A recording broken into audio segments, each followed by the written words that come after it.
I'm seeing my necklace. Shane gave me this. Isn't it pretty? From she said, wear it for good luck. I'm wearing it for good luck. Thank you. I'm blessed, right?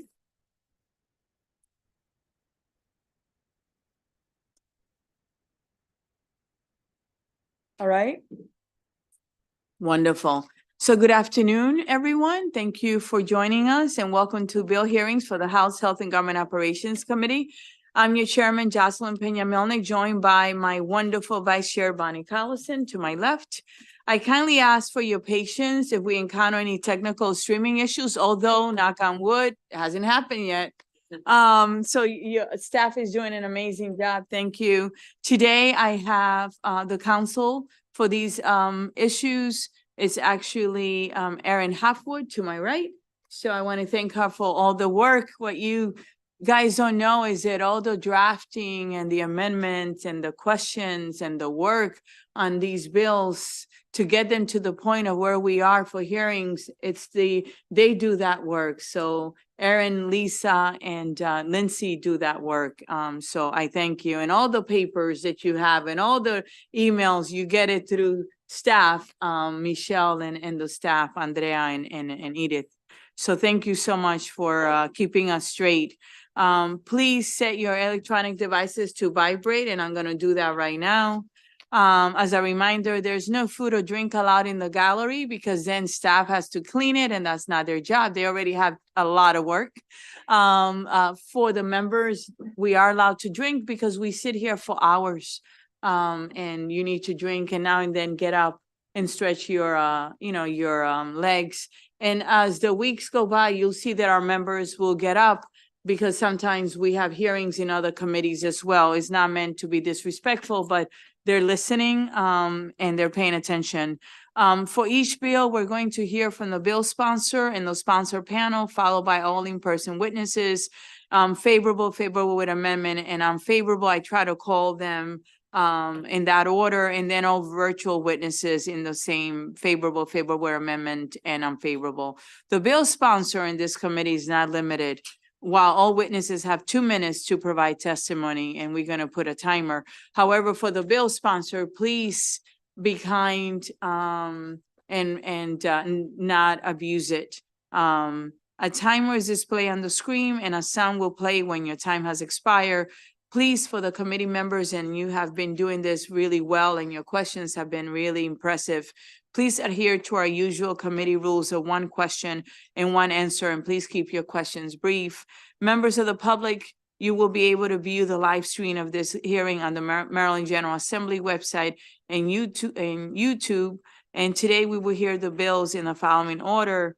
It will be House Bill 39 and House Bill 189, which is both Delegate Robin Lewis. And while she comes up, and if you will be so kind, and for the House Bill 39, Residential Service Agencies, Reimbursement, Personal Assistance Service, Home Care Worker Right Act of 2024. I believe we passed this bill last session and it did not pass the Senate.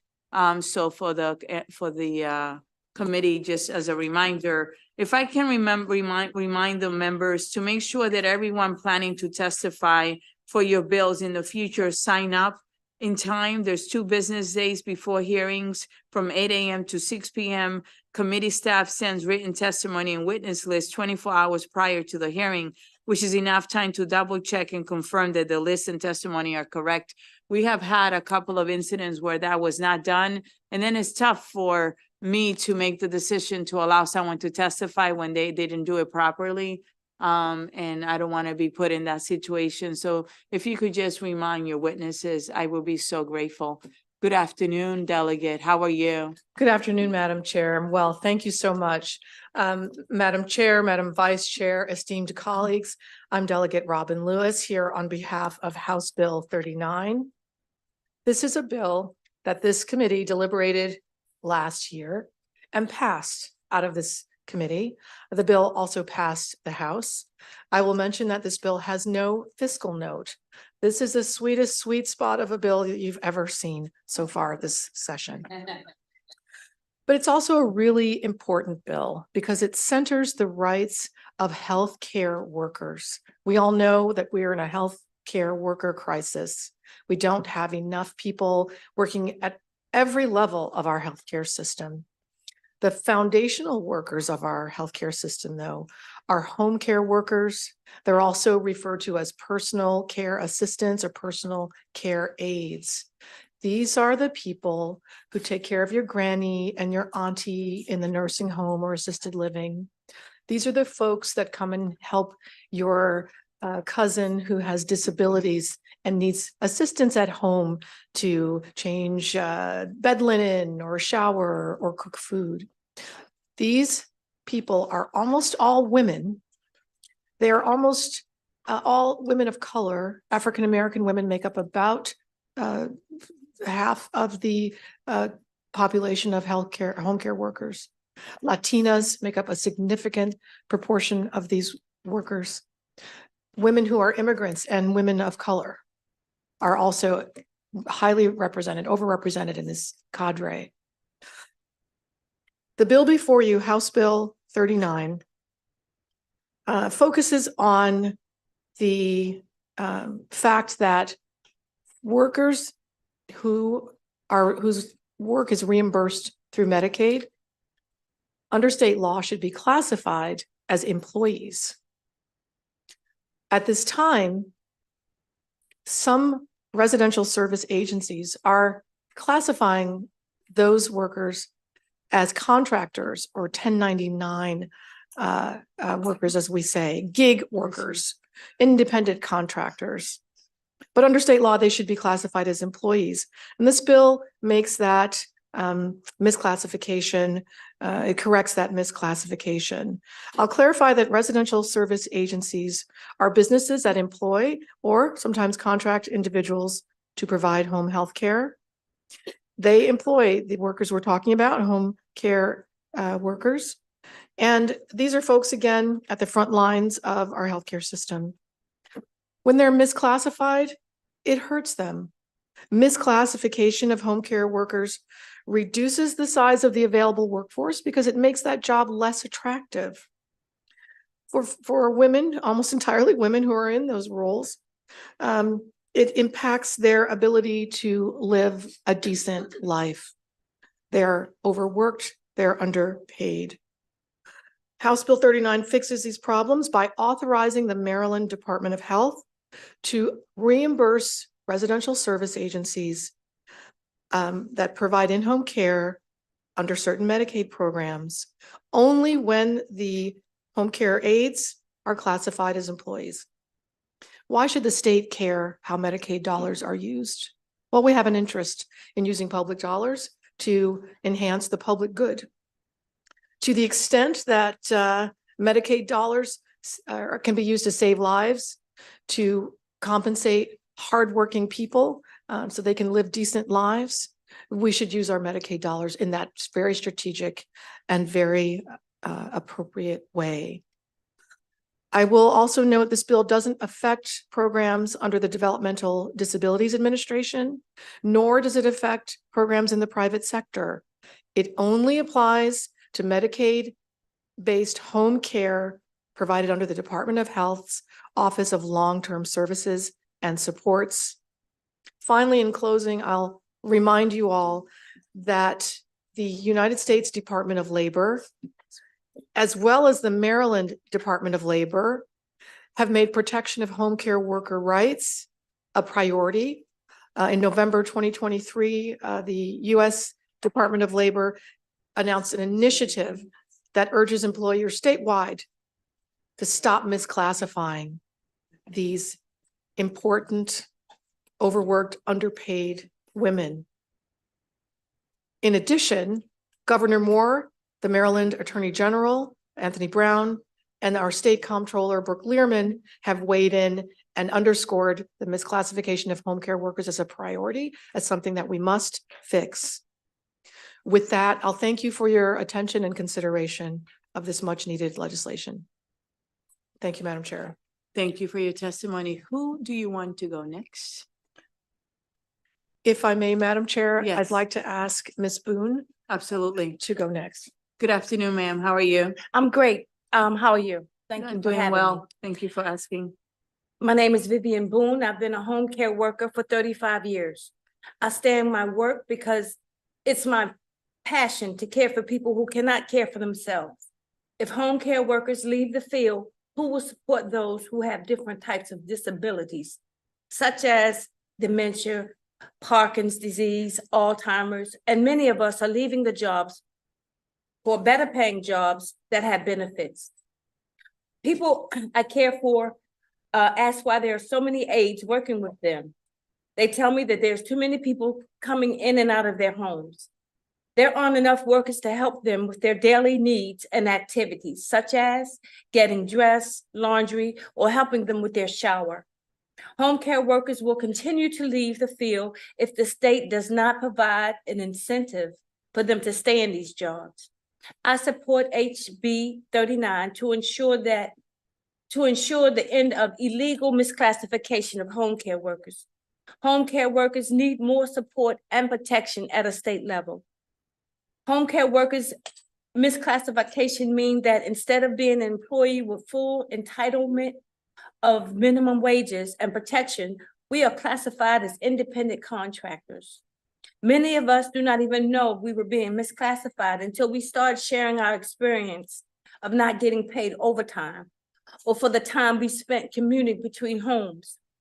Because of the low pay, poor benefits, many of my colleagues are leaving the field for more stable, less stressful jobs by preventing workers' misclassification. This legislation will reduce, overturn, and improve quality of care. We pay our taxes as though we are independent contractors, meaning that we are taxed at a higher rate. That hurts us, and we are already underpaid, and the RSA are plunging us deeper into poverty. This is a widespread issue across Maryland. The state tax dollars are being used by agencies that are clearly breaking the law and taking advantage of their own employees for their own personal gain. I myself is a victim of misclassification, and that's why I believe home care workers need state level protection.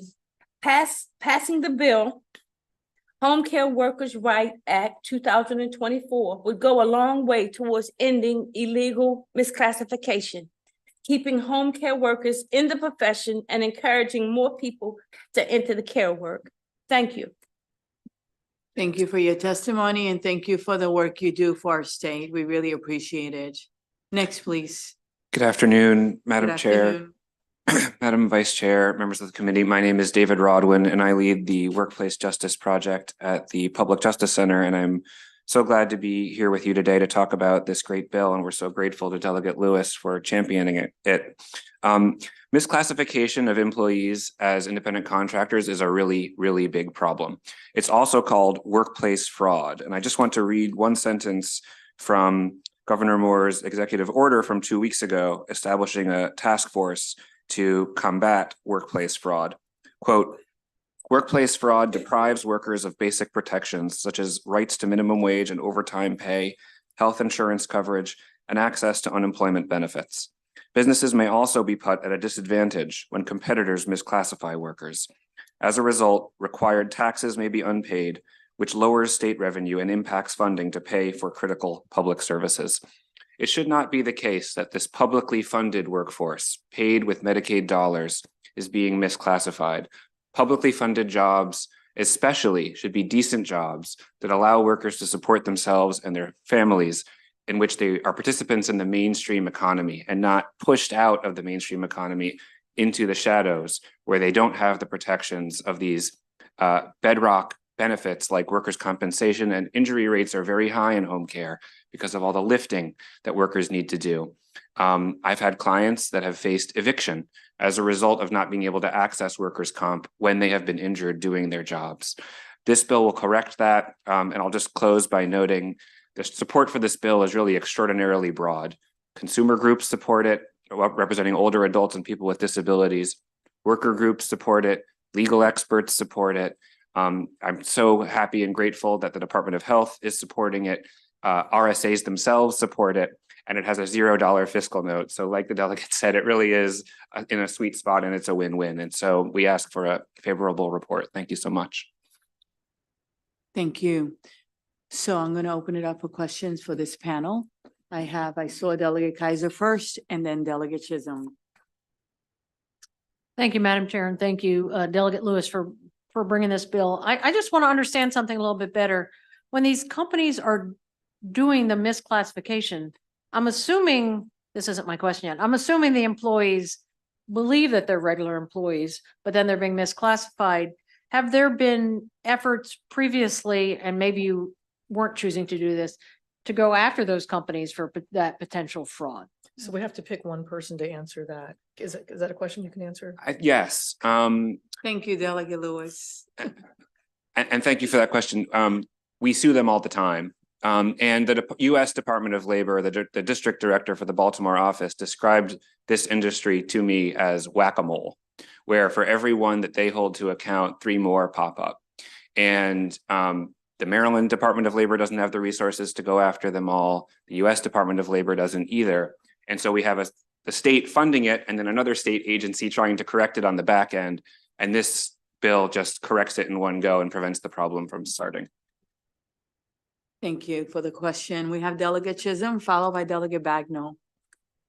Thank you, Madam You're Chair. And welcome. I'm gonna build on what Delegate Kaiser said. If it's illegal, as both of you testified to, then you don't need a bill. You need enforcement. And I don't think the bill is necessary. And furthermore, I really do respect everything that the RSAs do. I have a family member that is cared for by an RSA. My concern is whenever we make something more restrictive, and this is putting more restrictive regulations on an industry, it starts to choke out our actual labor force. And I know 50% of the people in RSAs right now are 1099 and 50% are W-2 from what I've read. I have to believe that a lot of the 1099 employees wish to be 1099 employees. I have a hard time believing of the thousands we're talking about that 50% of them have no idea that they're a 1099. And I think that, if people are being coerced into taking on employment under false pretense, that's a problem. I agree with you, but I think that that's handled on the legal side of things, not necessarily with a bill. So my question really is, if we're going to make this more restrictive, aren't you concerned that we're going to have even a shorter labor force? I think I'll take this one. So I really appreciate the question, Delegate Chisholm. I know you think a lot about quality of healthcare delivery, and I appreciate that. I'll say this, there's no coercion involved in this bill, not on the part of the state. Certainly, any RSA, any residential service agency that wishes to hire workers as 1099s can do so. The only thing they can't do is ask the state to pay those workers wages. That's the only thing the bill says. Bill was offering coercion. I'm saying, are the employees coercing? I mean, are the employers coercing the employees? Is Can only just answer for the record. But maybe someone will ask a follow-up, Ms. Boone. But I appreciate that. I appreciate the clarification. So I have, yes, you gonna thank you. answer? I try to, and I hope that I did. The only thing that the bill does, it says that state dollars cannot be used to reimburse people who are employed as 1099s by RSAs. Those organizations, those companies can hire anyone they want as a 1099. They don't force a worker to choose a 1099. The worker can say, I want to be a 1099. The only thing they can't do is use our public dollars, of which we are stewards. So I hope that answers your question. Okay, maybe someone has a follow-up. So basically, my follow-up, and usually I don't ask the questions. The follow-up is that basically what the bill does is that the Department of Health, in order for them to be able to pay with public funds, the individuals have to be classified as an employee, period. If they're not classified as an employee, enforcement doesn't matter because you need that in order to be able to pay, correct? Yes, ma'am, that's correct. All right, thank you. That was just a follow-up. Delegate Bagno, followed by Delegate Hutchinson. Thank you, Madam Chair, and thank you for the presentation. I just wanted to make sure that I was clear on this. My understanding was that this is codifying in state law what is already the guidance from federal law and state law. Is that correct? That's exactly right, Delegate. We have both a state guidance document that's attached to the Public Justice Center's testimony explaining why these workers are in fact employees. Workers can't choose. It's not a matter of choice. It's a matter of, is their wage rate being set? Is their schedule being controlled? If that's the case, they're an employee. So the state guidance says that. Then there's also federal guidance. We have a new independent contractor rule from the U.S. Department of Labor, which also makes clear that in this circumstance, these workers are employees. Yes. Thank you, Delegate Hutchinson. No? Thank you. I'm loving all your questions. Delegate Johnson. Thank you, Madam Chair, and thank you, Delegate, for bringing this bill. I want to make sure we're all clear. So the state does hire a company. They are the 1099 employee or employee. Then the employees that they hire to work under them, they are W-2 employees, not 1099. Is that correct? I think you better take that. Thank you, Delegate, for that question. So in this area, the state, unlike, for example, if it's the state entering into a contract for public works, and a company is acting as a contractor, the state is not engaging RSAs in that way. Rather, the RSAs complete a certification process in order to be eligible to receive reimbursement for Medicaid dollars. And then those RSAs employ the home care workers, and they're setting the classification. Employees that work under the RSA, Yes, that's exactly right. Yes. 1099 employees, The home care workers themselves. right? In this case, because the RSAs all set their pay rate and control their schedule, they should all be W-2 employees. And this bill just says, it recognizes the reality of that and just says, well, let's fund the RSAs, allow the RSAs to recover reimbursement for the care. Only those that are properly classifying workers as employees. Yes. My pleasure. I see no other questions. I know that ARP was supposed to be part of this panel. Tammy, will you come up, please? Oh, yeah. She can sit right there. How are you? Hi, good afternoon, Madam Chair, and members of the Health and Government Operations Committee. Sorry to bring my laptop, but I'm trying to save some trees. You know, AARP has a long history of making sure that employees are classified correctly and that they are able to save for the future, because that benefits us all. We all benefit when they pay into Social Security. We all benefit when they pay into income taxes. And the people's homes that they go into are safer, because since they are a 1099 employee, who's responsible if something happens into that home? You know, at any day of the week, any of us can receive that call that tells you that your sister had a stroke and that, you know, you have to make some arrangements, and it's becoming your busy time of the year and you don't know what you're going to do next. So we want to make sure that the people that are going into people's homes, especially if they're paid for with Medicaid dollars, are classified correctly. And to a large extent, the challenges facing personnel care workers, like Ms. Boone said, are obstacles that none of us could make. We applaud Delegate Lewis in putting this bill forward, at least for the second year. And we hope that you give House Bill 39 a favorable report. Thank you. Thank you. And thank you for your work and, you know, and for your advocacy. Are there any questions? Seeing none, thank you so much to this panel. Thank you, ma'am, for coming today. I think you stay here. Next, we have Thank you. Tammy. actually Allison Yunda and Jason Hafer. Am I pronouncing it correctly? If I'm, okay, great.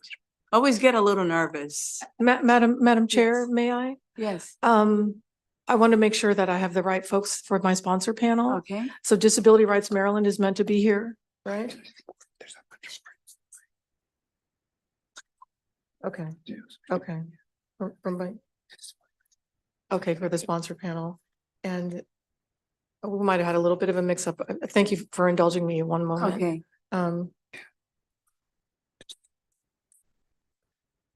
No, just, so for disability rights, I have Audrey Sellers. Where is Okay. she? All right, can you come up? Who else will you like, delegate? I would like to have Ms. Boone to stay on this bill as well. Okay. We don't have the bill. We're still on the same bill. Oh, I'm so eager to jump to the next one because I don't see how No, you can please, possibly. please don't jump. I'm just going by my list. Yes, ma'am. So I'm going to Okay. get out of the way. Thank you. Okay, thank you. All right, next I have Miss Allison Junda. Yes. Will you come up, please? Jason? And Ryan Moran? Christopher Meyer? And Lorraine Aricott, are you here? And Bridge Dumay. Okay, so why don't I have the Maryland Department of Health, Mr. Why don't you go first, Ryan? Sure. Good afternoon, how are you? Well, good to see you. Thank you for all the work you're doing. I know we're emailing you like crazy and you're responding and we're so grateful. Not a problem at all. Thank you, Chair Penniak and Penny Melnick and Vice Chair Collison, and to all members of the committee. It is really good to see you all back from our December hearing where we had a full packed agenda related to lots of things impacting the Medicaid program. I also, the department wants to thank Delegate Lewis as the sponsor of this bill and thank her for the time that happens that I know that all of you put in from the period between April and January to move legislation forward for this 90-day period. So thank you, Delegate Lewis, for working with the department and seeking our input in the off season on this piece of legislation.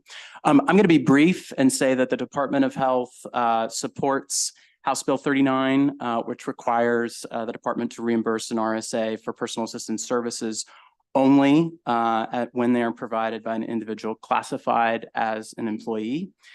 As you know, and has already been discussed, RSAs are an important backbone of our long-term care and community care workforce in Maryland, providing an array of services to Medicaid participants receiving home and community-based services. I also will mention in terms of implementation and operations for the department, as well as for the workforce on this bill, is that this bill provides latitude with implementation through October the 1st of 2025 to ensure that RSAs are fully staffed with an exclusive employee model, of which we've talked about, aligns with both state and federal guidance as well. So thank you to members of the committee, and we request on behalf of the Department of Health that the committee move to a favorable report on House Bill 39, Home Care Worker Rights Act of 2024. And I want to thank you for working with our members on all these bills to try to find compromise and just work with them. I really appreciate it. Next, please. Thank you. Thank you, Madam Chairman. Thank you, Madam Vice Chairman and committee. My name is Jason Hafer. I am an operator of an RSA here in Maryland. I work with an organization called Home Centris Healthcare. We are the largest RSA providing personal care services under the Medicaid waivers in the state of Maryland. So we do have a little bit of experience in this field, and we understand that the unique challenges between the 1099 model and the W-2 employment model, largely because years ago, we operated as a 1099 agency, and we recognized that it wasn't the right way to treat our employees. It wasn't the right way to classify our employees. And ultimately, we made a transition a number of years ago to a W-2 model. So one of the objections we hear sometimes in the industry is that you can't make this transition and continue to be successful. You can make this transition and continue to be successful. Every day, employees come and call us and say, the first thing they say when they apply for a job is, are you a W-2 or a 1099? Am I going to have to pay all my taxes, or do you guys help me with my taxes? And we get employees that come in the door every day because they've been through and experienced what Ms. Boone expressed earlier, where they really don't understand the difference many times of between a 1099 and a W-2 model.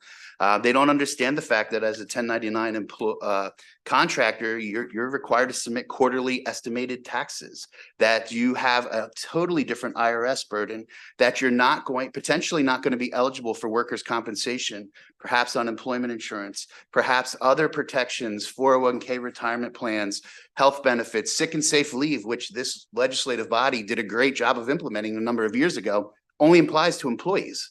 So it doesn't apply to 1099 classified individuals who work in this industry. So this really, in my opinion, is not as much a rights bill as it is a protection bill. It protects consumers and the quality of care, it protects caregivers, and ultimately it protects taxpayers and the dollars that we put into this industry. So thank you very much, and we ask for a favorable vote. Thank you so much for coming to us. We really appreciate you. Next, you. please. Hello, my name is Allison Yunda, and I am the Maryland lead organizer with the National Domestic Workers Alliance, otherwise known as NDWA. We are the leading voice for the estimated 2.2 million domestic workers who work as direct care workers, nannies, and house cleaners in private homes, providing essential care and supportive services to children, aging adults, and family members with disabilities. While we are a national organization, our DMV chapter is locally operated, membership-based organization covering the area of Washington, D.C., Maryland, and Virginia, and it's staffed by several local organizers. Domestic and care workers comprise a growing workforce that has been historically excluded from basic workplace protections such as minimum wage, overtime, anti-discrimination protections, health and safety, and the right to organize. NDWA has led the movement both at the federal and state level to pass legislation to eliminate these exclusions. Unfortunately, the rampant misclassification in the home care industry undermines these efforts and enables employers to evade minimum wage, overtime, and other labor laws.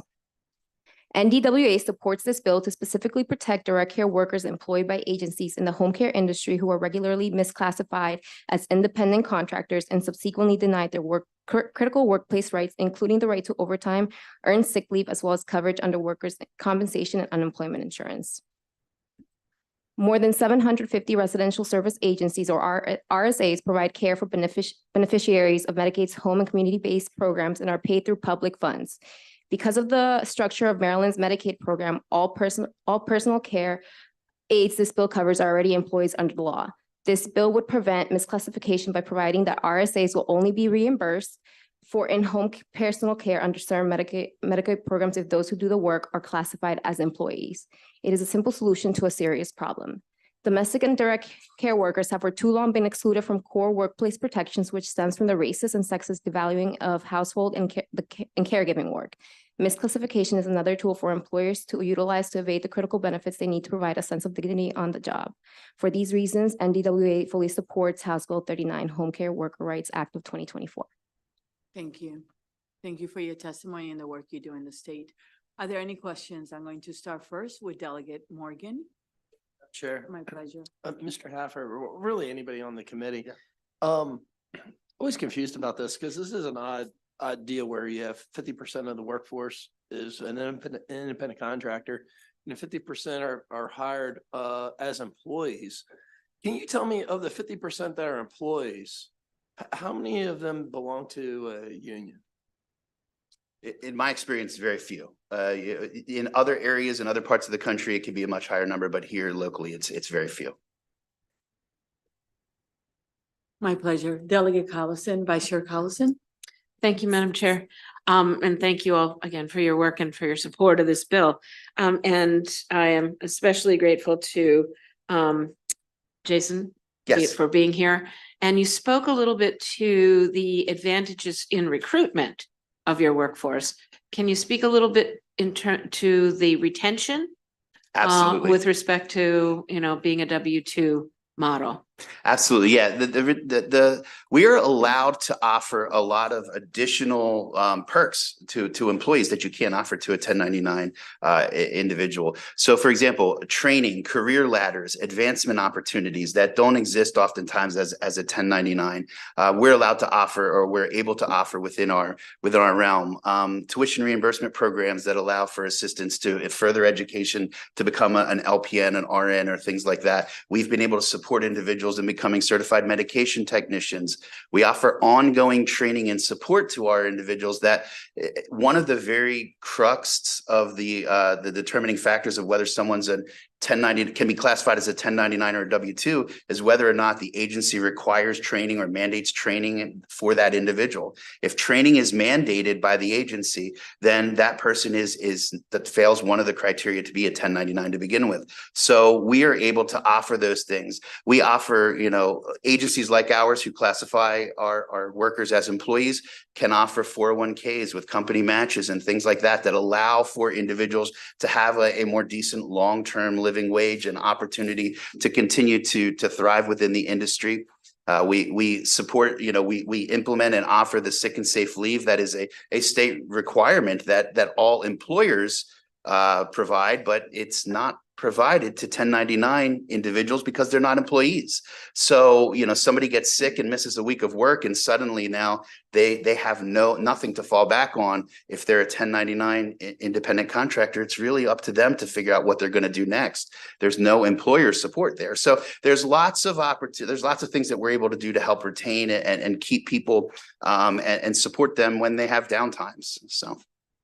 Sure. Just a quick follow-up. Yeah. So is it fair to say that your mobility rate, your churn in staff is probably lower than at 1099 where there's a high percentage of 1099 employees? I don't know that I have the specific data on that, but I will certainly say that we recruit and market about being a W-2 agency. So there are individuals like we heard from earlier who have been burned in this system and have experienced, the negative side of being a 1099 employee. And we use that to help us to recruit individuals to work for us. So I don't know that I can speak specifically to the retention numbers or the turnover numbers, but I would say that, by and large, we see it as a positive and it attracts individuals to work with our agency.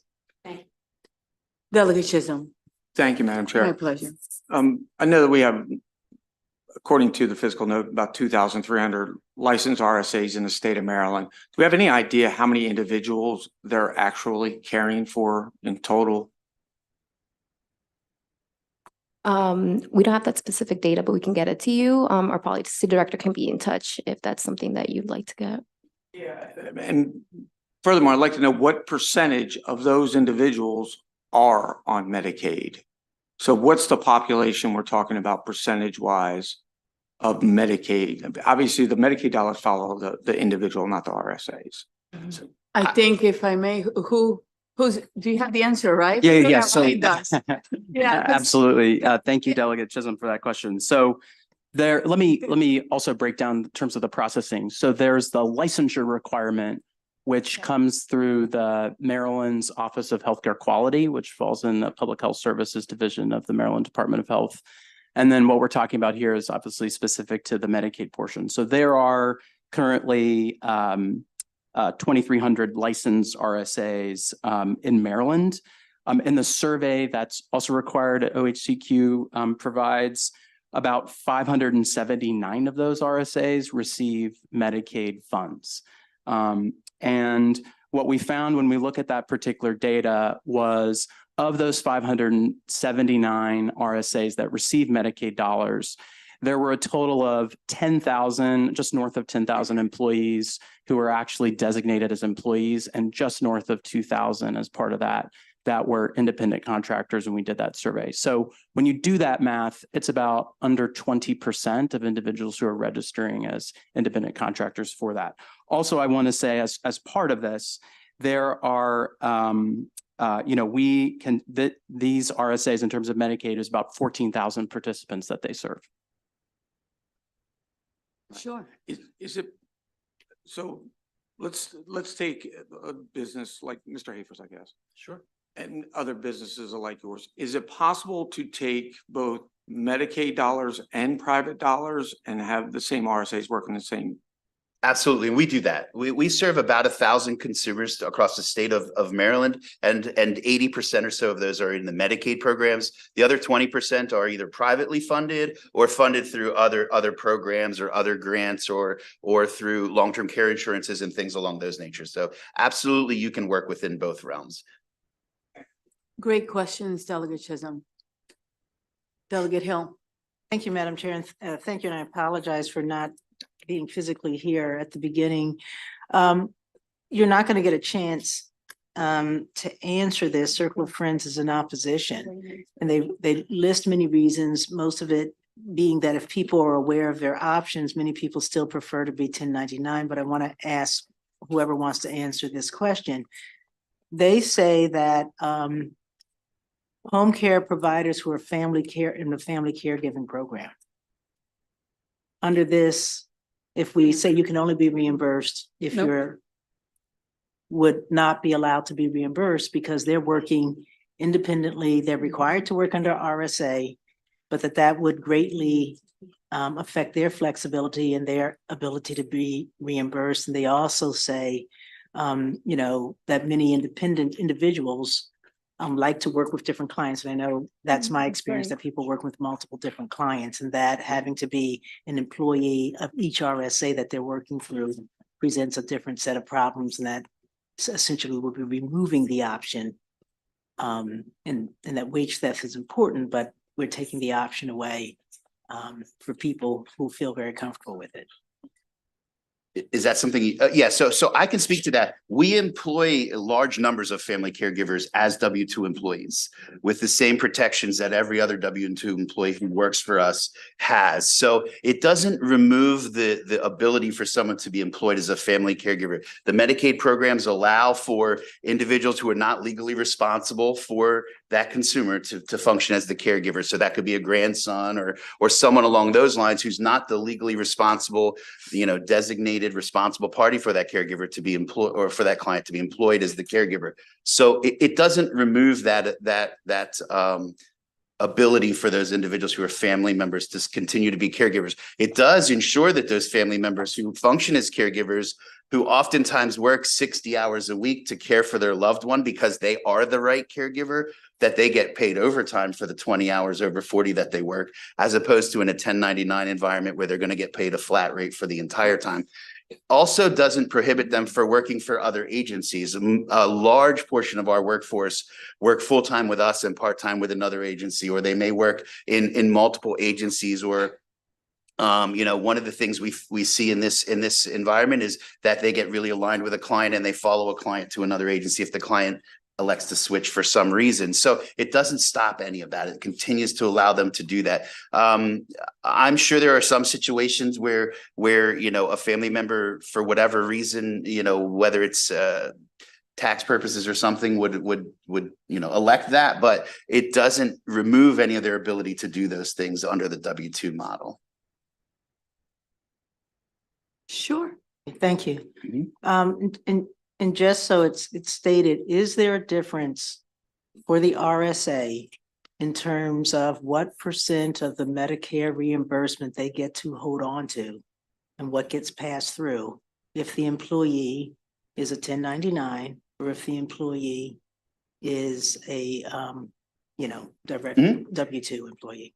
Our experience, having moved from a 1099 model to a W-2 model, is that it costs us more for our employees now than it did as a 1099 model, because we pay the employer portion of the taxes. We fund the employer insurances that are required for employees, like workers' comp, unemployment. We fund the sick and safe leave that is required for employees. We fund the 401k retirement plans that are required for employees. So we fund more, and the average hourly rate is still pretty consistent, but there's more on the back end that we as employers pay now that we did not pay as a 1099. Yep. Are there any other questions? Seeing none, since this panel is going to leave, before you do that, I know that we have some unfavorable, and I looked at the letter in the file. And I want you to address some of the issues while you're here, since you're in the same business. It says that this transition will shock the home care industry with substantial additional costs for the underfunded agencies. How will you address that? I would say that it absolutely, it's a change in how we do business, but it doesn't shock anything. We experienced this transition within our own agency 7-8 years ago, and it is entirely something you can plan for, you can prepare for, and you can execute. And the time allowed within the bill is ample time. We converted our agency in about a 6-month window compared to the 18+ months that we're talking about with this legislation. So it certainly is ample time to make the transition. We already heard that, you know, it's only about 20% of the Medicaid workforce this would impact. So again, it's not going to shock things. It's simply going to require agencies to do what's right for their employees.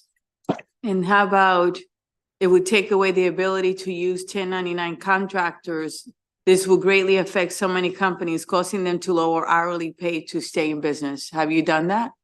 What the hourly pay hasn't lowered. What has happened is that we now are absorbing employer portions of the tax and the payroll. If you look at what a 1099 independent contractor is paying, not only through or is being paid not only through their hourly rate, but also on the backside, the fact that they are responsible for the employer portions of FICA and those types of things, of federal income tax, et cetera. What you'll find is that the wage comparison remains pretty stagnant. It remains pretty much the same from one model to the other. It's just a shifting of some of the tax burden from the 1099 independent contractor to the employer. And at the end of the day, if you layer in the additional benefits we offer and that we fund, it ends up that the employee's total in compensation is higher under a W-2 model than it is under a 1099 model. And the last point made is the bill would discriminate against self-employed providers of home care. As consumer direct care begins in Maryland, this bill would enable all works to have to work for an agency. I'm not sure how it impacts consumer directed. I'm not sure what the reference there is to consumer directed, because right now there isn't really a consumer directed model within these Medicaid waivers. So that I'm not sure the reference there. What's that? Yeah, you're right. Yeah, so I'm not sure that I understand that reference. You know, certainly it does. Those folks within the Medicaid waiver programs would no longer be able to be 1099 independent contractors. That statement's accurate, but I'm not sure the reference to consumer directed there, what that means. So since you have this model, right? Mm-hmm. You Yes. have been able to do business in Maryland. Yes, and grow. And grow. Yes, Okay, thank you so much. thank you. Delegate. Oh, you have a question? Delegate Hill. Thank you. So you talked about the benefits. See If you, sorry. I'm a direct care worker and I'm working for 5 different clients, and right now I'm 1099 and I go under this model, and let's say 3 of the clients are through one care provider and Sure. one through the other. The second care provider, I don't need all those benefits. I don't need health insurance. I don't need, because I'm getting it from the first one, right? Possibly, So, yes. so there's a duplication of benefits that I'm, explain to me how that works for someone. You talk about what you're providing as an RSA, which would be great if you're the only RSA I work for, right? But if I'm working for multiple RSAs, whereas I could go to Mr. Jones and say, Mr. Jones, I'll take care of your wife and you can pay me this. I think you were saying that under that direct model, I can't get reimbursed. Mr. Jones can't be reimbursed for what they're paying me for Medicaid anyway. That's why you said it doesn't affect that. It doesn't affect, it doesn't. One sorry, go ahead, go second. ahead. Yeah, Brian. thank you, Delegate Hill. So the bill would require, rather than looking at individual claims or individual patient level basis, it would require any enrolled Medicaid provider, right? So in order for those individuals to be reimbursed by Medicaid, they need to be both licensed and enrolled into our Medicaid provider, which is EPREP, and go through that particular system.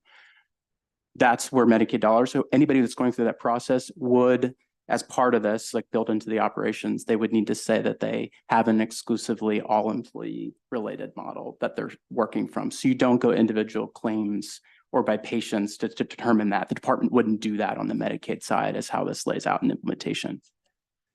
Or who doesn't need the additional benefits because they get it somewhere else. Right. They are not getting paid now by Medicaid. Are they getting paid now, that 1099? You said direct care workers aren't getting paid by 1099 now.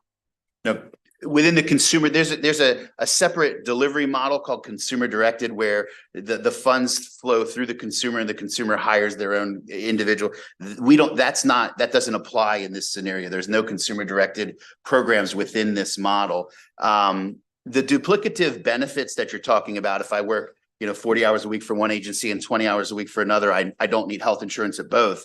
That is accurate to some extent, correct. But the tax portions, the overtime protections, the unemployment insurance, the workers' compensation components, all of these other myriad of benefits, the overtime, those things still apply and would protect that individual. If both agencies they're working for are Medicaid agencies and they're working for Medicaid clients, it would protect that individual under both agencies that they work for with all of their clients.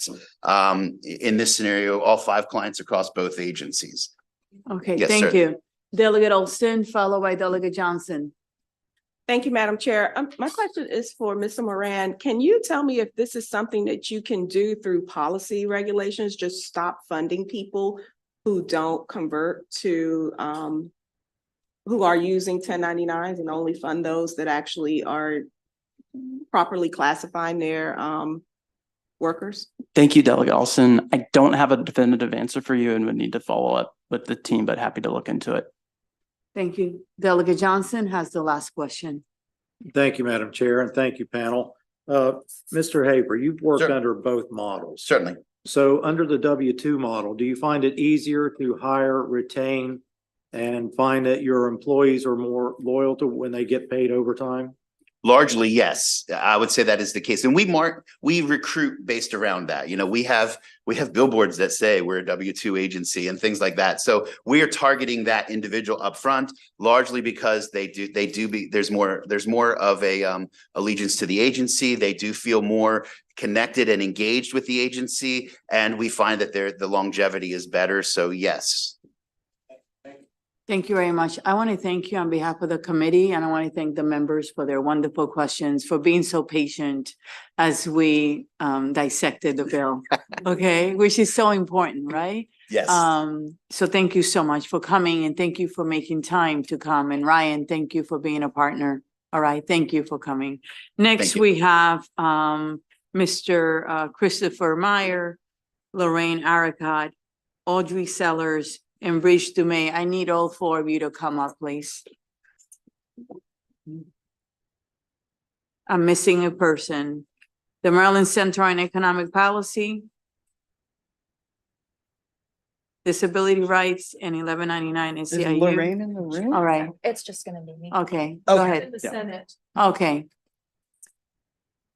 Good afternoon. Thank you for being patient. Will you get started, please?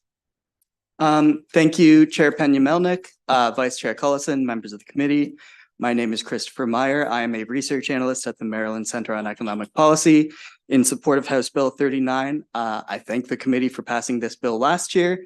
I'm asking you to do it again.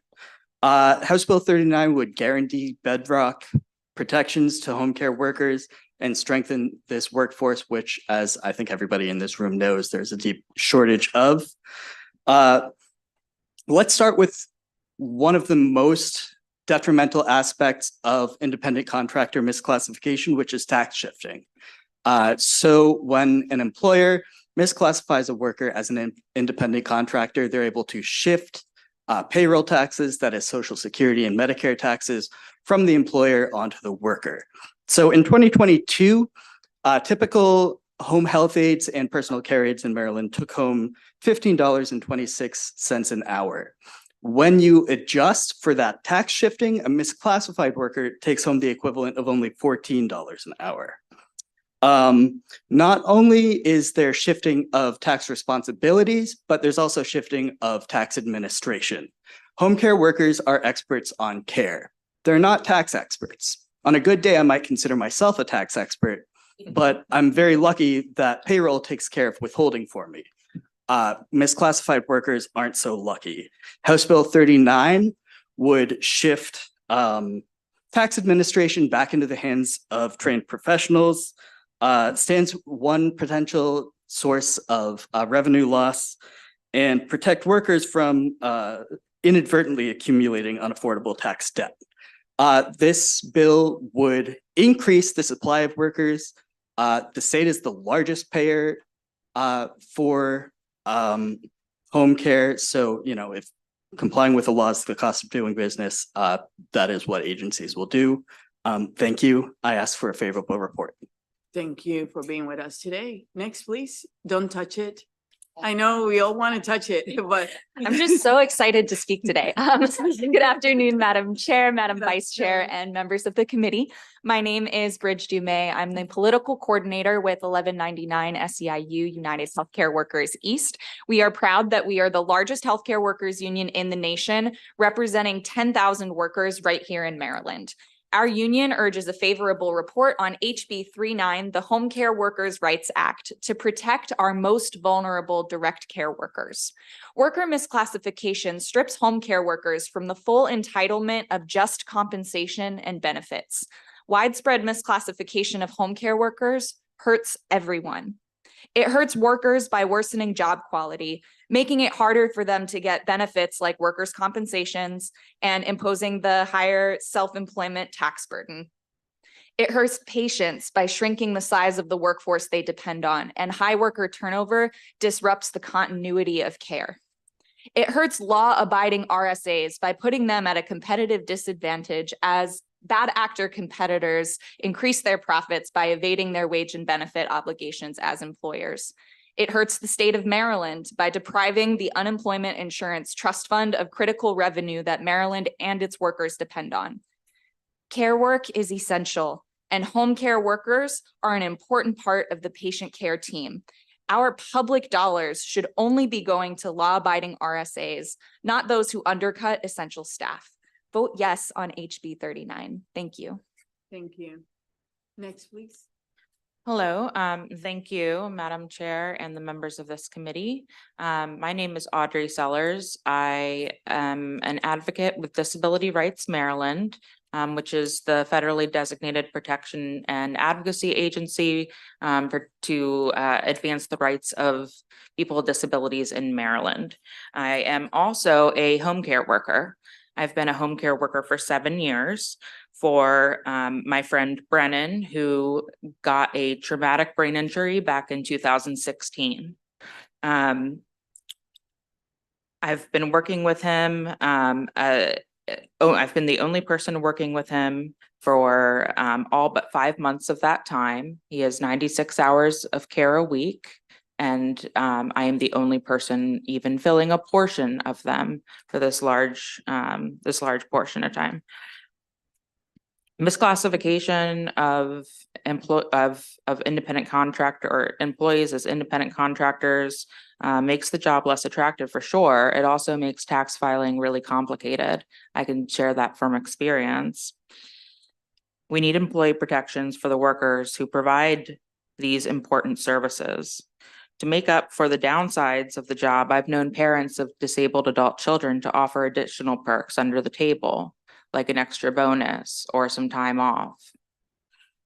Let me bring this back to earth now. Picture this. Another staff has come on board. I am no longer trying to fill these 96 hours. There is another person for Brennan to interact with.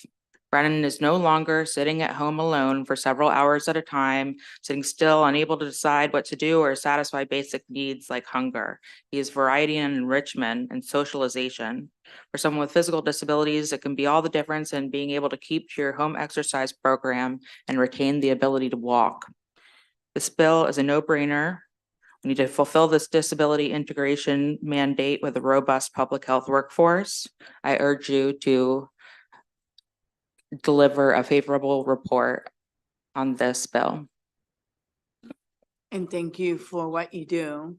We really appreciate you. Are there any questions for this panel? Seeing none, thank you so much for your time.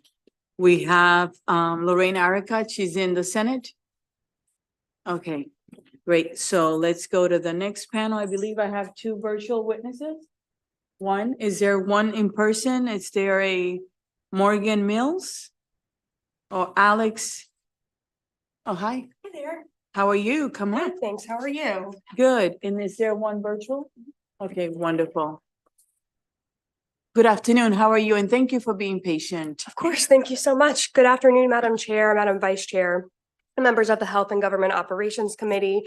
My name is Morgan Mills. I'm here today on behalf of Circle of Friends Residential Service Agency to express opposition to House Bill 39. The president, Alex Pachukoff, regrets his inability to be in person today, though he will be offering virtual testimony here in a minute. I just wanted to highlight a few things.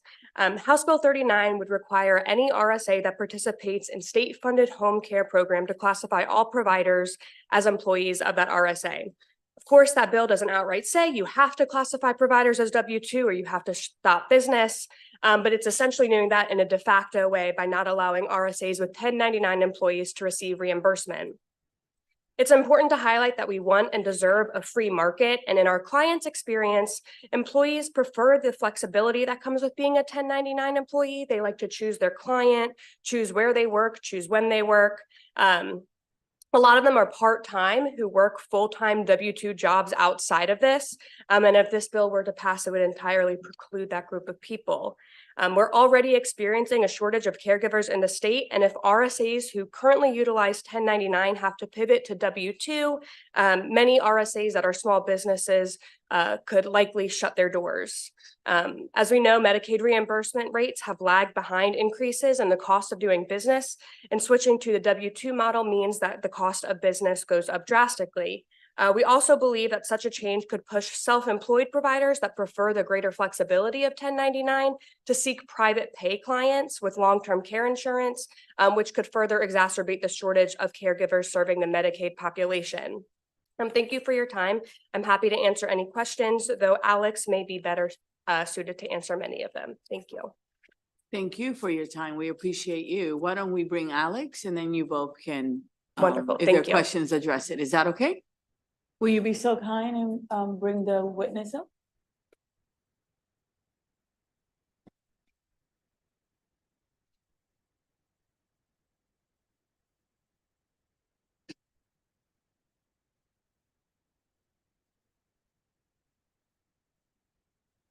This is the part of technical, sometimes things don't go right.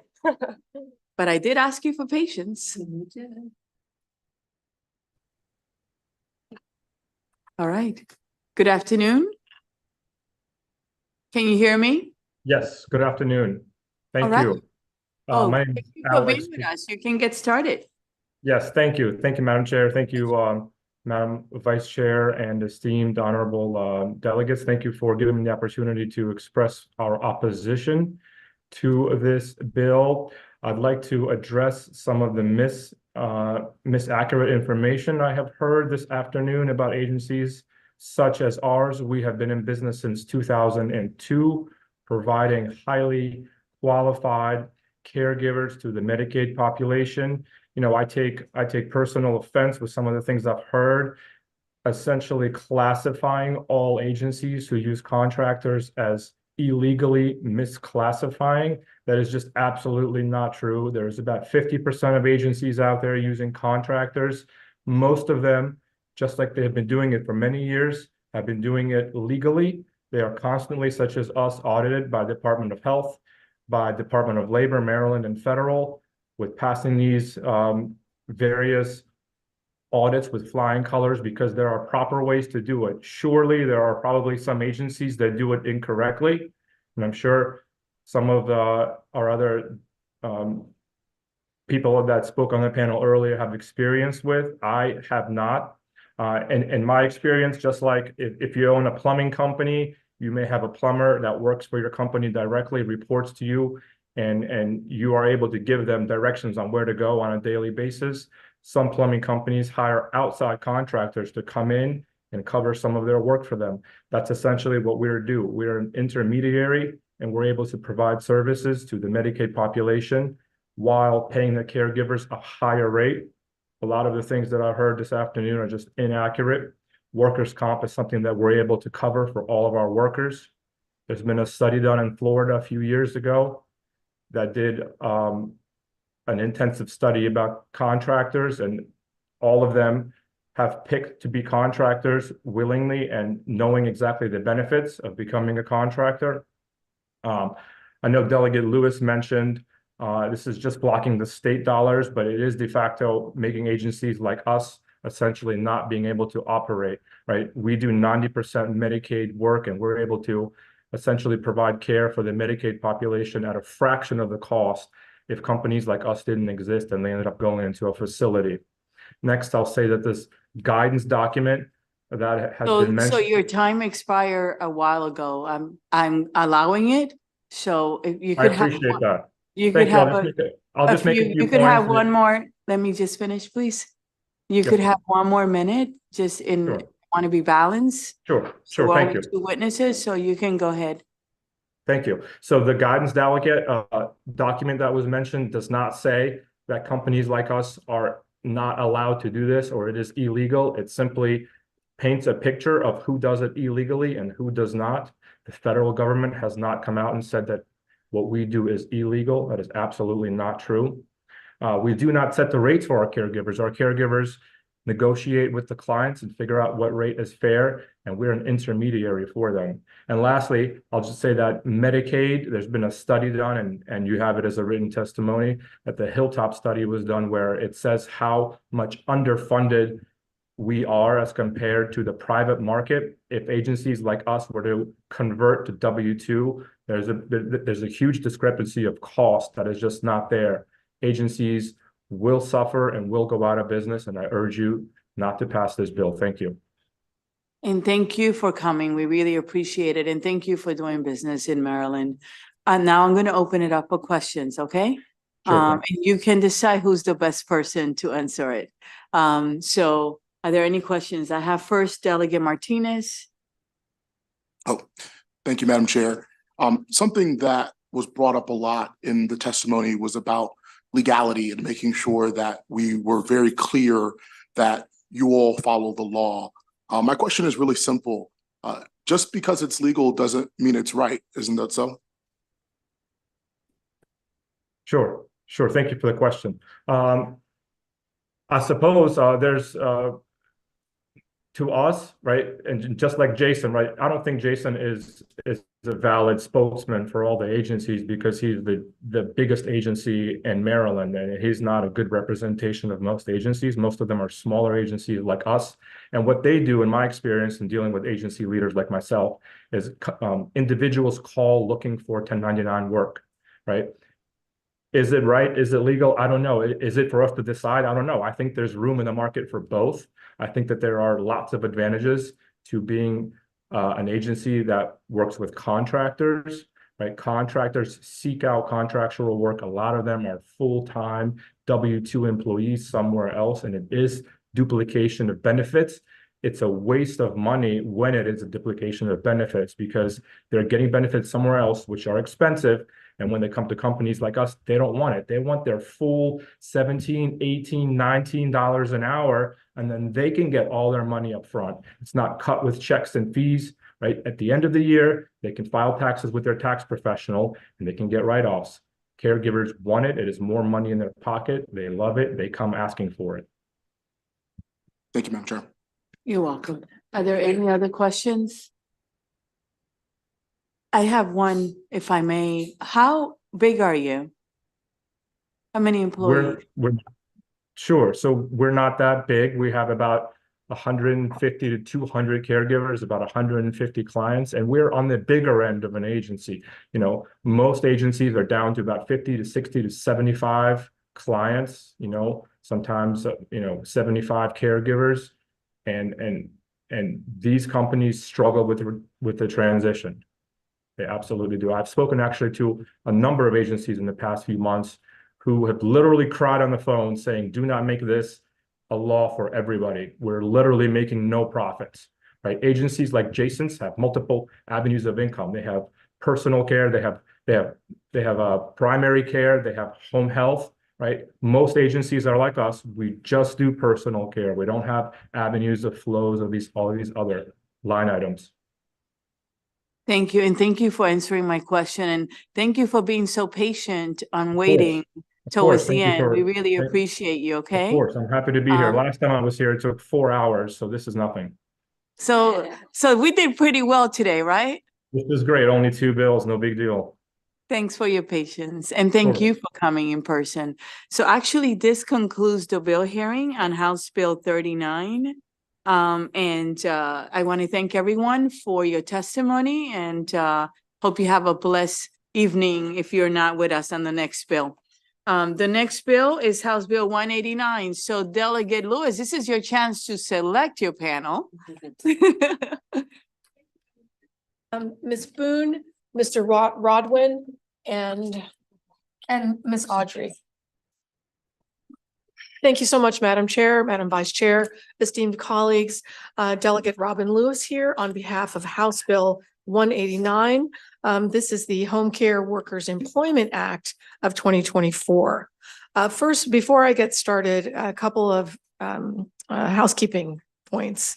This bill may be familiar to you. It was introduced by my esteemed subcommittee chair, Delegate Bagnall, last year, but we've done some reconsideration. We've arm wrestled. Well, we all did, the people of Maryland. So the bill that you have before you, we actually have a few proposed amendments that have been agreed on by all of the stakeholders. And I want to thank all of the individuals and organizations that have spent time talking through and combing through and brainstorming about how to make this bill effective and to ensure that we solve problems in a way that makes sense and that will improve health outcomes for the people of Maryland. First, I'll mention how the bill works. As written, the bill is meant to help the state Department of Health and in the state Department of Labor better count, track, and where needed, predict the home care worker population in the state. I think it's probably relatively easy for the state to tell you exactly how many licensed physicians are working in our state, how many licensed nurse practitioners or massage therapists. But what the state cannot do right now is tell you how many personal care aides, home care workers exist, where they're deployed, what their wages are, where there are shortages, where we should be investing to increase network adequacy, et cetera, for this specific cadre. And the reason we can't do that is because we're literally not counting them. We're not tracking their wages. We don't know anything about this population of workers, and we can't fix shortages. We can't improve recruitment and retention without that information. So the bill proposes to require the State Department of Labor to start documenting where these workers are and how many of them and what their wages are. But as I said, working with the Director of Medicaid and his team, with other stakeholders, we've come up with some amendments. So what we'd like to do now is amend the bill so that we retain only the wage rate reporting. So this bill will require personal care agencies, the companies that hire these workers, require those agencies to tell the Department of Labor how many workers they have and how much they're paying them. The other parts of the bill we're going to set aside, and for now. And the rationale for that is grounded in the expectation that the U.S. Department of Labor or the U.S. Centers for Medicaid Services will soon issue a final rule that will change how we should operate. And when CMS issues that rule, which we expect in the next few months, maybe 90 days, I think the state will be in a better position to adjust with regard to analysis of wages and closing wage gaps. So again, the bill, as we would like to amend it, will simply require personal care agencies to report to Department of Labor a count of their home care workers and their wage rates.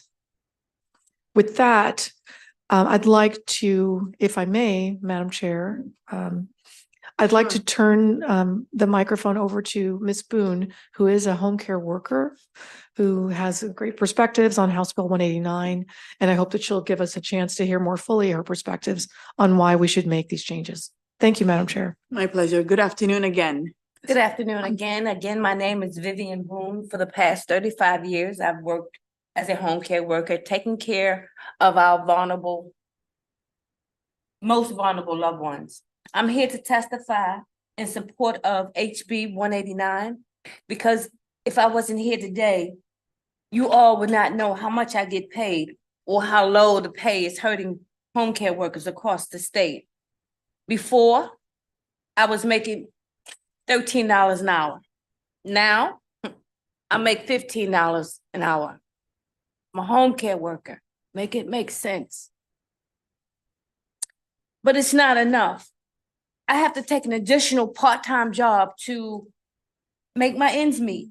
It's not fair. This bill matters and it must be passed because my paycheck is paid by Medicaid dollars. Medicaid dollars are being misspent. Legislators, you have the opportunity to lay the foundation for creating a good, decent job for home care work. Thank you. Thank you. And thank you. How many years you said you worked? 35 years. 35 years. Who's next? Me, Madam Chair. Thank Yes. you. Good afternoon, Chair Pena-Melnick, Vice Chair Collison, and members of the committee. My name is David Rodwin, and I lead the Workplace Justice Project at the Public Justice Center. We strongly support this bill, HB 189. It's based on amendments to a bill that passed unanimously last year that Delegate Bagnall shepherded through. And this bill is basically a version of that bill that passed unanimously with broad, sort of unanimous stakeholder support. This bill is about laying a foundation to make home care jobs in Maryland decent jobs that allow workers to support themselves and their families, and not jobs that trap workers in poverty. Right now, as we heard from Ms. Boone, workers are being paid far less than what the importance of their job demands. We need to get this most basic job quality metric. How much are workers being paid with state dollars? The state and policymakers should want to know that and needs to know that if we're going to create policies that allow these jobs to be well paid and that allow workers and create a situation where workers want to go into these jobs, view it as a job that allows them the stability and a career rather than a job of last resort. I also want to note that this bill reflects the findings and recommendations of the Commission to Study the Healthcare Workforce Crisis in Maryland, which noted that, quote, more complete and accurate data is required to fully examine the workforce shortages and to develop solutions to them. Also noted that the home care jobs in Maryland are, quote, usually well paying, but that data on it doesn't exist. We do also need to get the comprehensive data studies, the Medicaid rate studies. That is the second part of this bill. Whether it's this year or as a result of the CMS regulations, it's critically important because we need to have those rates informed by analysis. And I also just want to note we are in conversations with Dana Kaufman about this bill, who wanted to be here to testify, but had to go to budget and taxation and asked me just to share that. Oh, there she is. They're here. There we are. So I get credit for sharing it. And, yeah. Let me ask for a favorable report. Thank you. Thank you, David. Ms. Sellers? Hi, can you hear me? Okay, great. Thank you so much for having me today. As I explained before, I am Audrey Sellers. I'm an advocate with Disability Rights Maryland, which advances the civil rights of folks with disabilities here. And I'm also a 7-year home care worker. I question what the harm is in having information. We are just asking for information with this bill. The disability integration mandate that Olmstead VLC put in place on a federal level said that people with disabilities have a right to live in the least restrictive environment. given that this is a federal mandate, I'm not sure why we don't have this information about how state Medicaid dollars are being spent. It seems like an obvious connection. Like we said, this lays the foundation to make home care work jobs more livable. It will hopefully lead to an increase in wages. I, for one, came on at $12.50 an hour. And I was an independent contractor, so that meant I had to pay all my taxes. And now I'm working at $16 an hour, and as an independent contractor. As you can see, these wages are just not livable. I wouldn't be able to survive on that if I didn't have my job at Disability Rights Maryland. But this is important work. We're asking people to care for our most vulnerable population. And don't they deserve care? I urge you to submit a favorable report. Thank you, panel. Questions for this panel? I see Delegate White Holland first. Yes, thank you, Madam Chair, and thank you, Delegate Lewis, for presenting this bill and for this panel. I appreciate the intent in making sure that we have the necessary information, because what gets measured it counts, and it provides some accountability. But can you expound upon what does accountability essentially look like, given that it would require agencies to provide the necessary data to the department? And maybe this could be expounded upon by others as well. But what, if any, type of enforcement mechanisms are in place, either in this bill or in other parts of the law, that would allow us to make sure that we have the necessary data to report these particular findings? Yes, thank you, Delegate, for that question. The CMS rule, which we expect to take effect in a few months, will require that Medicaid-funded home care agencies provide at least 80% of the rates that they receive as compensation to home care workers. Compensation is defined to include things beyond just wage rate. It includes the employer's share of taxes. It includes various employer-provided benefits. There's no way to measure that without the wage data. There's just none. And so this will set Maryland up to be compliant with that CMS rule from the gate. And that sort of accountability of ensuring that workers receive a fair share of public dollars spent on Medicaid-funded home care, that's, to us, I think, at the Public Justice Center, what accountability and compliance means. Okay. Delegate Szeliga. Thank you, Madam Vice Chair. Thanks for being here. I have a wonderful service agency in my district that I've met with, and with Brian's helped out. And I know, would you say, Delegate Robin Lewis, that the wage is tied to reimbursement? So if they're being reimbursed, what I understand from the agency in my area that does pay W-2 wages, that they would like to pay their workers more, but the reimbursement prohibits that. Thank you, Delegate Szeliga. That's a great question. And I wonder if I could defer it to Director Moran when he comes up. Is that okay? That's fine. Okay. That as Okay. well. Is that okay? Some of the questions, so I'm reading the bill and you said you're amending it, but some of these questions you don't need in a bill. Any licensure requirement imposed on the entities, well, that's just common sense. Go to One Stop Maryland. They'll tell you what those fees are for licensing, for owning a business. And I think the Department of Labor, like I reported wages for years on employees. So they have that information. I'm just a little concerned about the government asking actual wages. Are you going to then come to my company and ask me to report what I pay each carpenter, laborer, and electrician that does work for me? Well, that's a great question. I personally don't have any legislation in the works that will require you to report your carpenter's wages. There's no Delegate Szeliga reporting bill of 2024. But I do want to walk us back to the actual text of the bill and what we plan to keep and what we plan to jettison. And if it's all right. So what we propose to do in this bill, once it's amended, what we've agreed to is to keep the very first section of the bill, pages 1 and 2, up to line 27. And under that first section of the bill, which is all new language, it defines personal care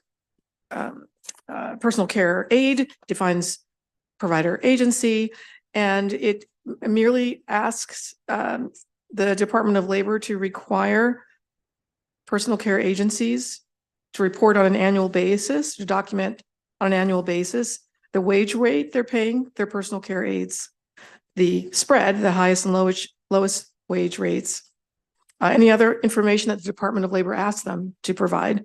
And in that annual report, it would be signed by an authorized person from that agency. So wages and the spread, it's all that we're asking in this bill now. There's a lot of text, several more pages you might be looking at. None of that will apply at this time. I'll also add, I think and I wish we had them here, but the Department of Labor would be well positioned to defend their data collection requirements for employers. I think but in their absence, I think I can fairly say that it's in the interest of the state to know as much as we can for the purposes of understanding and analyzing and projecting for the future the state's fiscal picture. And that's made of a puzzle that's made of pieces of every small business, large business, every entity that spends or generates revenue. So while I personally would not necessarily be interested in the wages that you pay your subcontracting carpenters, I think the state has an interest in understanding how we pay and deploy healthcare workers given the crisis that we're in. Yeah, but that, we don't do this for any other industry. So, they do. I'm not sure that's true. They actually. do collect wages, but, and I don't have subcontractors, I had employees. So, even better. There's a difference and already reporting, on a monthly, quarterly, weekly, depending on the, rate that, your liability, how often you have to report. But I get what you're doing. I think you could get the math by saying, Medicaid is reimbursing every hour of, a home health service worker that's provided for Mrs. Smith is reimbursed at X rate. And then you can work backwards and say, well, their licensing, their unemployment, their workers' comp, families coming in, that will come in October, which will be, another large expense for employees and employers both. So I think you can figure that out and say, we need to up the reimbursement. I think that's where you're getting. I would love to get there. I would So- love to up reimbursement rates, not just for home care workers, but for all the cadres of our health system. I think we could do better in terms of how they're paid. This bill focuses, though, simply on wages that are paid to home care workers by personal care aides. I think it would be worthwhile, and I will offer this to you, Delegate, because I know you're taking this question seriously, that we loop in the Department of Labor to help us better understand when we get to subcommittee, and we can tackle your questions and get them better answered. And thank you for indulging me in more than one question. I appreciate it. You're welcome. Delegate Hill. Thank you, Madam Chair, and thank you, Delegate, for this bill. Mr. Rodwin, having worked with you in 2020 on a similar bill, trying to wrestle this thing down, could you help us to understand why, unlike in the private, business case, like I'm a business owner and, we have to report workers' compensation. I have to report how many employees and what I'm paying them. This is a little different because the reimbursement isn't, necessarily all coming from Medicare as in this case. Can you help us to understand how simple it is for employers to respond to what this bill would have them do, and answer also, you look like you had some additional comments you wanted to make on the last question. So if you could also fill us in on that additional information. Thank you, Delegate Hill, and thank you also for sort of leading the way and paving the road that we've advanced so far on these issues. All So first, to sort of limit the category of employers this applies to. It does not apply to the privately funded workforce at all, zero. So anyone who pays for home care out of pocket through long-term care insurance, or even the VA or some other funder, not affected by this bill. It's only Medicaid funded under programs that the Maryland Department of Health's Office of Long-Term Services and Supports funds. So it's not just, the pure private sector. Second, it's not even every worker's pay rate. We tried that in a previous year and we didn't get it across the finish line. This language is the result of painstaking negotiation and compromise. It's just the average pay rate, the highest rate, and the lowest rate. So individual workers' pay rates are not being reported. You need those three things because the state needs to know, in order to set reimbursement rates, how much RSAs are paying the workers. Otherwise, they're just guessing, or they're relying on anecdote or what someone happens to testify in committee. And there's hundreds of millions of dollars at stake here. This is a very large segment of the economy. It's a huge program, huge part of the budget. This is the bare minimum that I think we can really ask. It would take 5 minutes to calculate the average wage rate, do a quick search for the highest and the lowest in the spreadsheet. And all they do is report it on a form that the Department of Labor is going to produce and say, sign it and say that's it. So this is, 5-10 minutes of administrative work, but it's absolutely necessary for the state to run a well-informed Medicaid home care program. Thank you. Thank you. Delegate Bagnall. Thank you, Madam Chair. And thank you to the bill sponsor and to your panel. Do you see this as a tool in helping Maryland comply when we do get the federal guidance? Because it sounds like it's going to be, federal guidance on the percentage of reimbursement that needs to go to the worker. Will this position Maryland to better be able to comply if we have the data? I think I can take that because that's a yes or no. I say yes. We will be in a position to comply with federal requirements. And I think that's all our goal at all times, to make sure that we're complying with federal mandates and to use the information we gather to make better decisions about how we use our limited state resources to get the greatest good for the greatest number. So it's a win-win in that regard. Thank you. Thank you. Seeing no further questions, this panel is complete. Thank you all very much. Thank you. I'd like to call Allison Yunda, Linda Mamani, Tammy Bresnahan, Matthew Ullman. And, let's go with these three first, and then we'll do the last three before we get to favorable with amendments. Or four. Tammy, you want to go first? Sure thing.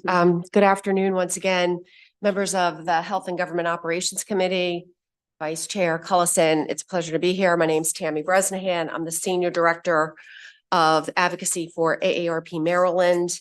I think the first panel said it right, but ARP believes that Medicaid reimbursement rates should be rebased and updated regularly to consider relevant economic and financial information. And how else better to do that than by, there should be accountable procedures in place, such as audits, to ensure the reimbursement increases designated for staff are used for that purpose. And that lastly, state government should document all of that information and the shortage of workers, so everyone knows. We come in here all the time asking for Medicaid reimbursement rates to be increased.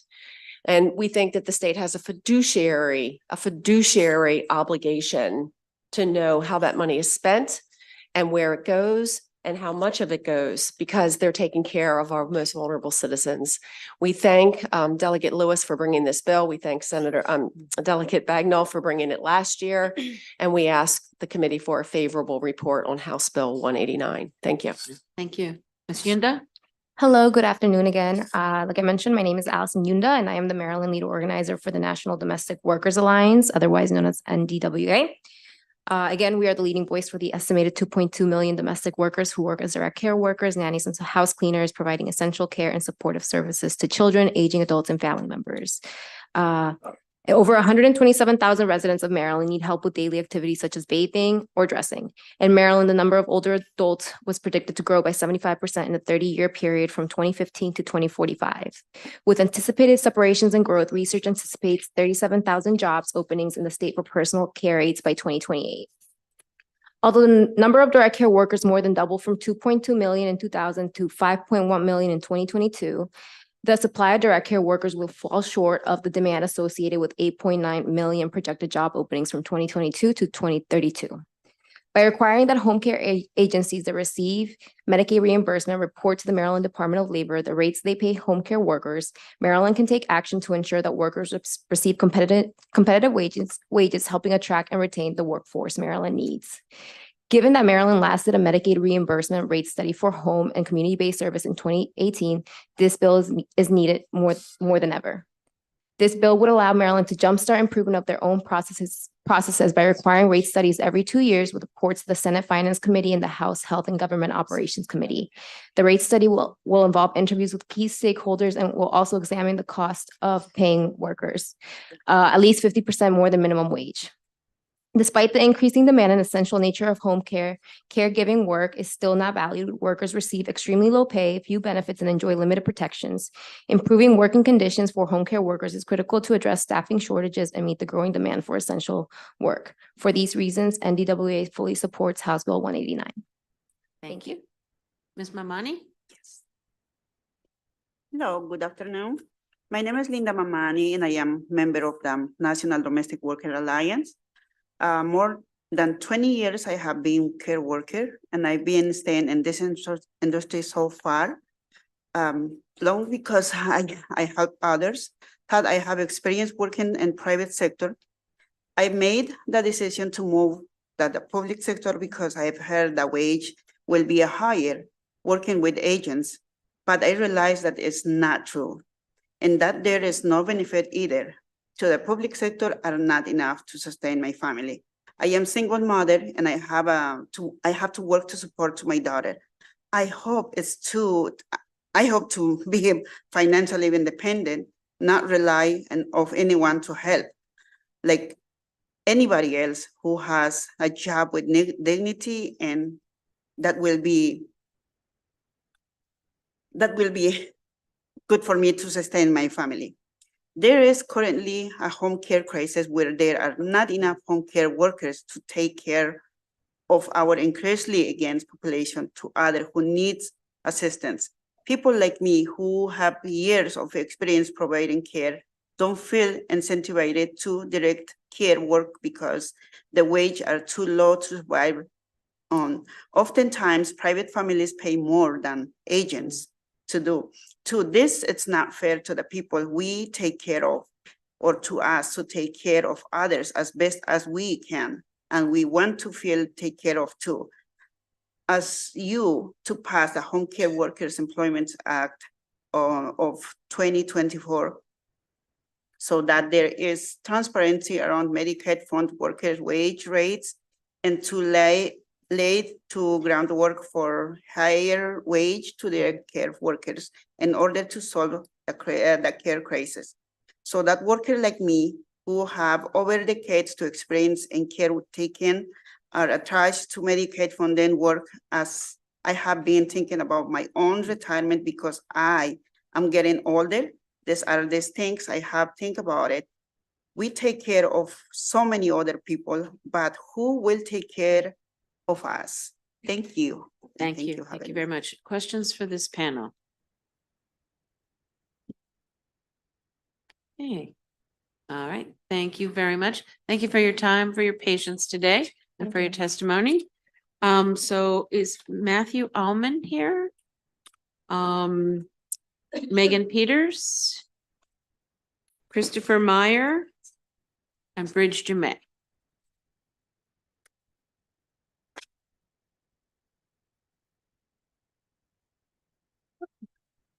Okay, Megan, if you want to get started. Sure. Good afternoon, Vice Chair Colson, Chair Pena-Melnick, members of the committee. I'm pleased to be here today on behalf of the Alzheimer's Association in support of this bill. According to a study that was released this past summer, Alzheimer's prevalence in people age 65 and older, Maryland has some of the highest prevalence rates for the country. And as the prevalence of Alzheimer's disease increases, so does the demand for the workforce involved in caring for those loved ones who have the disease. Personal care aides are an essential part of that workforce and care ecosystem. And however, we see, the availability of these aides is expected to decline if no action is taken to address recruitment and retention. We believe this bill, given the amendments as well, will help address this issue by providing key data to inform future policy decisions to ensure there are sufficient workers to care for people living with dementia and other vulnerable adults. So on behalf of the Alzheimer's Association, we urge a favorable report. Thank you. Thank you. Mr. Myers? Thank you again. For the record, my name is Christopher Meyer. I'm a research analyst with the Maryland Center on Economic Policy in strong support of House Bill 189, including supporting the sponsor amendments. The members of this committee are extremely familiar with the importance of home care, as well as extremely familiar with the severe and growing shortage of the home care workforce. The members of this committee know what the root cause of this shortage is, namely deeply inadequate pay. I'm sure the members of this committee also are aware of the ways that this harms Marylanders, makes it a worse and less attractive place to grow old. And by putting care responsibilities on often family members, typically women, it lowers our workforce participation. These are things that the General Assembly has spent a lot of time and attention on over the past few years. That's what's known, but the actual details, the data, are deeply, deeply lacking, much more so in home care than essentially any other sector of our health infrastructure. So House Bill 189 would require agencies to provide really basic, high-level aggregate data to the state that then provides policymakers the information they need to make good policy. The Department of Health, this committee, everybody is doing a lot of work. You care deeply about these issues. And it makes your jobs harder when you don't have the actual information and you have to use guesswork, light the way with matches. So House Bill 189 would just provide the basic information that you need to actually know how much agencies are paying care workers so that you can take the steps necessary to strengthen the workforce and improve access to care. Thank you. Thank you. Mr. May? Hello again, everyone. My name is Bridge Dumais, political coordinator with 1199 SEIU, United Healthcare Workers East. We represent 10,000 workers here in Maryland, and we urge a favorable report on HB 189. All of my colleagues and previous panelists have done such an eloquent job explaining why this data is so important and why it's so important for home care workers to be able to earn family sustaining wages. A lot of what they have said is on my paper here. So I'm going to put my testimony aside and just speak from the heart, if that's okay. This is an issue that impacts all of us. I hear home care workers, long-term care workers, and hospital workers say all of the time, it could be anybody in that bed. It could be you, it could be a loved one of yours, it could be someone who's been caring for you in the past. So we need to make sure that all healthcare workers have the workers' rights protections that they need, that they have the wages and benefits that they need, and that the state is tracking all of this data to make sure the workers are able to get what they deserve. And we know that low pay is what's fueling the short staffing crisis. And because home care workers are the lowest paid of all healthcare workers, short staffing in home care fuels short staffing in long-term care, which then fuels short staffing in our hospitals. And as you all know, we have the longest ER wait times here in the state of Maryland. This committee is working very hard on addressing that issue. And I thank you all for it. And I urge a favorable report on this bill. Thank you very much. Any questions for this panel? Okay, seeing none, thank you all again for your time, your patience, and your testimony today. And now we'll call a panel of favorable with amendments, and Ryan Moran and Dana Kaufman. whom we understand has already been in negotiations around this. Mr. Moran, you want to go first? Sure, I'm happy to. Thank you, Vice Chair Collison and the members of the committee. It's good to be back before you on House Bill 189. Also, just want to commend Delegate Lewis again for the off work that happens in offices and on phone calls with advocates and the department as a partner. Chair Peña-Melnick, you and the December committee looked at me and said that you want to ensure that Medicaid is a partner on bills and legislation that come through this hall. I take that invitation very seriously, which is why I'm here today. We have, as Delegate Lewis mentioned, a review of requests for amendments. I'll review those briefly. The portion of the bill that we're supportive of is the requirement on personal assistance services and the collection of that data of wage rates of personal care aides. The current bill requires those reports, as been documented to the Department of Labor. As mentioned, the requested amendments that the Department of Health is offering is to remove provisions of the department moving forward to produce a cost study, a development of a plan to close any differential gap, and then calculating and setting any adjustments to wage rates at any percentage and certain level. And I'm going to tell you the rationale for those particular amendments. As you know, we are in the process of a historic nature of Medicaid unwinding. And if you're watching very closely from the CMS perspective, the next thing on the horizon is a significant final federal rule that will change the landscape of home and community-based services.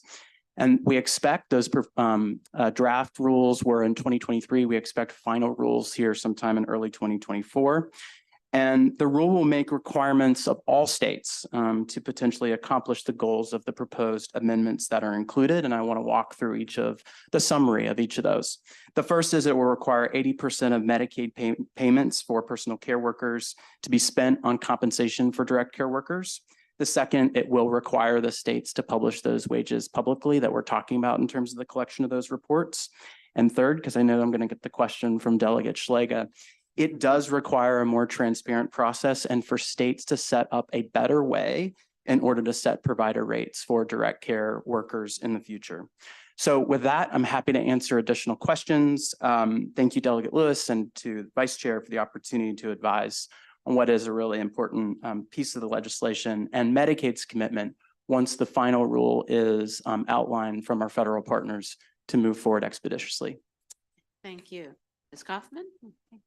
Thank you very much. For the record, Dana Kaufman. I'm here today on behalf of the Maryland National Capital Home Care Association and also the Maryland Association of Adult Day Services. And I do want to clarify one point with this legislation. The title is home care, and the first reporting requirement under the Department of Labor pertains to home care, but the bill itself is broader than home care. The report that is kind of what I call the second part, that is actually language that was taken out of the 2018 legislation that you've heard me talk about before, that this committee passed, that required the department to take a look at all home and community-based services. And basically, it was a cost of care versus cost of reimbursement. After that report was done by Hilltop, there was budget language that was requiring a 5-year plan be put into place to close that disparity. That 5-year plan never took place. That was a couple years ago before this administration and Mr. Moran. But what this bill is doing is also having the department redo that study, which we have been asking for many years now. So that's why the Maryland Association of Adult Day Services is interested and I am testifying on their behalf. The other issue that is basically incorporated into that study is new language, and that's on the rates. What would we need to do for reimbursement to increase the rates for home care? One of the concerns that we have there, we support that, but we also want to make sure that if we're looking at one sector, we look at all sectors that might be using those same workers. Workers are fluid oftentimes. They work in between care settings. And if you increase here, but you don't increase there, that creates pressures. So if we do the study and we incorporate that language, we would like to see it broadened, which it seems that's going against the trend right now, because it seems like we're talking about removing. But I did want to just clarify that. We're happy to keep working. We're going to be in subcommittee as this continues to be discussed. So thank you. Thank you. Delegate Shalega, do you have a question? Yes, I do. Thank you, Madam Vice Chair. So this is interesting about the Hilltop report. And, you know, I think, look, we all want to get to the same place. We have home care workers that are caring for our loved ones. You know, we want them to be able to be paid the services that are, you know, providing those home health workers that are doing the right thing and they have their employees on a W-2 are telling me the reimbursement is too low. And, you know, is that what you're hearing as well, that they'd like to pay them more and they have a hard time keeping people because the rates are too low? Yes, and that's why we wanted the study to get redone. And then we also need to make sure of really what would it take to increase? And that becomes a complicated equation because when you talk about payer source, Medicaid is one payer source, but they're not the only payer source. So you have to be careful that if you require Medicaid to increase so you can increase wages, what else? What is the deficit for the other payer sources? And how do you compensate for that? So that's why we think it is very good. We appreciate it being part of the study, but we think it should be a little bit broader if we go down that path and do that study, because it's wages and benefits. And you're right. I've heard that complaint. You know, there's the Medicaid, there's private insurers, there's cash payers, there's a variety of models that are used, and the same worker may be caring for multiple people that fall under, you know, different parameters. But the other thing, I'm not sure whether the bill took out private duty nurses, assisted living providers, like I'm reading on page 3 that I think the delegate said the bill cut off at page 2, but these are other service providers, important healthcare workers that I'm also, you know, hearing complaints that the rates are too low and that they can't find workers. You know, nurses are paid much more in DC and Pennsylvania and Virginia. So, you know, finding people to work here is a challenge. And, you know, so I don't know if the bill includes that, but it sounds like the Hilltop report, redoing it and then having a 5-year plan would help us get where we need. Is that what you're saying, Dana? Yes. So literally that language that is in the bill regarding the report, I think it's subsection C, is taken directly from the 2018 legislation. And it applied to all home and community-based services. So yes, your medical adult daycare, your waiver programs, your private duty personal care agencies. So I didn't want that to get lost, that this bill is not just about home care. The reporting is home care, but the back end with the report is really a redo of that Hilltop. Or thank you for allowing me a little latitude here. So I would say if the Hilltop was in 2018, yes, you know, we've had quite a few changes, especially when you factor in the family bill that's going to be, you know, a mandated insurance expense and program that's going to create an expense for employees and employers. So that would probably be important to look at that too, don't you think, Dana? Yes, and that's why there was the list of all the expenses that we're having to take a look at. The Hilltop, I have to say, they did a very comprehensive and a very good job of looking at all the cost factors. And none of my clients that, you know, we supported the Hilltop study. We thought that they did a very, very good job. And we've just been working to close that disparity. But again, with COVID-19 and some other issues, especially with the demands on staffing, it really needs to be redone. It's the numbers, we can't use them anymore. Thank you. Thank you. Seeing no other questions, I have a question. First, for each of you, I'll take a little license here. Mr. Moran, you're advocating for removing the study, is that right? That's correct. Okay, go ahead. Yeah, in terms of the rationale related to that, Vice Chair. Yes, please. Yes, so the final rule that I'm talking about, the home and community-based access rule, that is to be released from the federal government, CMS, earlier in 2024. We expect it to set up methodology and process related to studying rate processes in the home and community-based waiver services space. Not only just from a rate setting process and how states should follow that so that they are more transparent, who's at the table making discussion related to that, what inputs that you're using. Of course, you're going to need wages to do that, which is why we're saying the first portion of that study, the wage collection, is something that we will likely need as part of that particular report. It's going to lay out a different process and methodology for the department to follow, and we want to ensure that that's in alignment with what those federal rules and what those federal guidance say. I also think that the department could spend our time. We've also provided a fiscal note in terms of the expertise that we would need to bring in to provide that, like a Hilltop or somebody else related from a procurement, because we don't have that expertise in-house currently today to conduct with our current staff. But I think the rationale is to ensure that we have a line of sight of what that is going to be, to ensure that all parties know, right? Both advocates, the department, and providers know how that states are going to need to comply with those future rules.